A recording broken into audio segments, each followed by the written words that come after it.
Assalamualaikum warahmatullahi wabarakatuh. Apa kabar siswa hebat kelas 8 semua? Semoga dalam keadaan baik dan tetap bersemangat dalam belajar ya. Kali ini kita akan membahas mengenai penguatan ekonomi maritim di Indonesia. Pada materi sebelumnya, kita telah membahas mengenai perdagangan antar negara. Kalian tentu telah memahami bahwa dalam aktivitas ekspor dan impor diperlukan barang atau jasa sebagai komoditas perdagangan. Untuk mendukung ketersediaan komoditas perdagangan antar negara, perlu upaya peningkatan ekonomi maritim.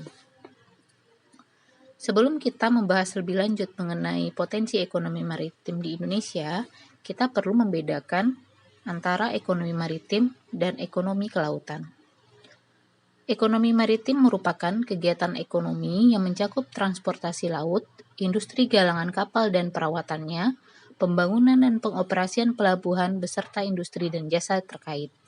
Sedangkan ekonomi kelautan merupakan kegiatan ekonomi yang dilakukan di wilayah pesisir dan laut dengan menggunakan sumber daya alam dan jasa lingkungan kelautan untuk menghasilkan barang dan jasa.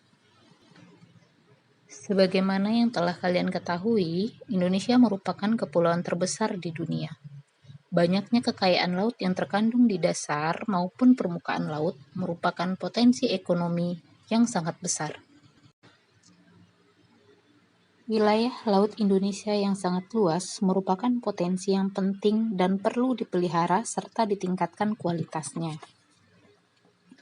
Ironisnya, pembangunan ekonomi nasional masih belum memberikan dampak positif yang kuat terhadap kesejahteraan masyarakat, sehingga sangat diperlukan kebijakan strategis untuk mempercepat pengembangan keunggulan di sektor kelautan. Ada beberapa tujuan pembangunan bidang di kelautan, antara lain 1. Pertumbuhan ekonomi berkelanjutan. 2. Peningkatan kesejahteraan pelaku ekonomi kelautan. 3. Terpeliharanya kelestarian dan sumber daya.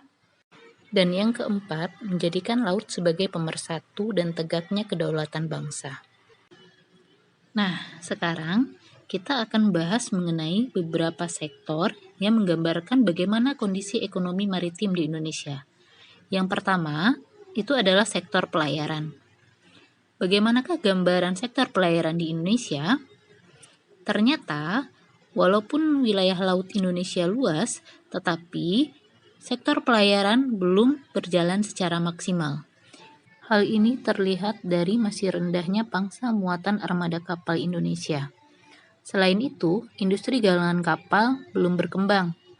Sistem pelabuhan pun baru berperan sebagai cabang dari pelabuhan Singapura atau pelabuhan luar negeri lainnya. Dan dari segi daya saing sumber daya manusia di sektor pelayaran pun masih terlihat sangat rendah. Sektor yang kedua adalah perikanan.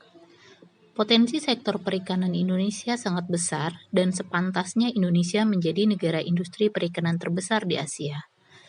Namun, kontribusi sektor perikanan terhadap pendapatan nasional masih rendah.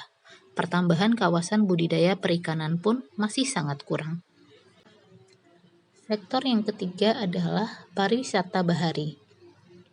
Pengembangan pariwisata bahari diyakini dapat mempunyai efek berganda, di antaranya 1. Mampu menyerap tenaga kerja, 2. Mampu mendatangkan wisatawan, baik lokal maupun internasional, 3. Akan dapat menumbuh bangkitkan jiwa budaya bahari, dan yang keempat, mampu mendorong terwujudnya negara bahari yang tangguh. Setelah tadi kita membahas bagaimana potensi ekonomi maritim di Indonesia, sekarang kita akan melihat bagaimana potensi ekonomi maritim di wilayah Asia Tenggara. Berdasarkan gambar di atas, dapat kita ketahui bahwasanya kawasan Asia Tenggara lebih banyak dibatasi oleh wilayah perairan. Laut merupakan tempat penggalian sumber daya alam yang akan digunakan untuk menunjang pertumbuhan ekonomi. Perikanan merupakan sektor ekonomi andalan di negara ASEAN. Dalam kurun waktu 10-15 tahun terakhir, ekonomi maritim di wilayah Asia Tenggara telah mengalami perubahan dikarenakan pengaruh lingkungan strategis dan tentunya menjadi tantangan nyata bagi negara yang memiliki wilayah teritorial berupa laut.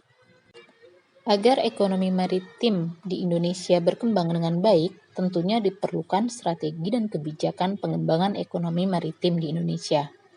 Ada 3 langkah yang bisa dilakukan. Yang pertama, melakukan perubahan paradigma pembangunan nasional dari berbasis daratan menjadi berbasis kelautan.